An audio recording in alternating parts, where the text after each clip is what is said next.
महत्त्वपूर्ण सुझाव।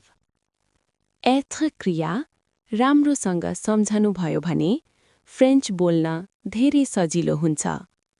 यसलाई दैनिक अभ्यास गर्नुहोस् र उच्चारण गर्दै पढ्नुहोस्।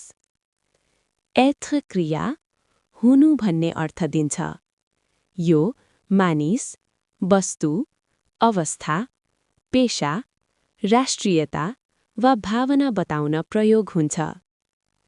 Je suis, म हुँ, I am, tu es, तिमी हौ, you are, il, elle est, ऊ हो, he, she is, nous sommes, हामी हौं, we are, vous êtes, तपाईं हुनुहुन्छ, you are, ils, elles sont, उनीहरू हुन्, they are। मेरो भिडियो मन पर्यो भने कृपया मलाई फलो गर्न नबिर्सनुहोला। म भविष्यमा अझ धेरै उपयोगी भिडियोहरू लिएर आउनेछु।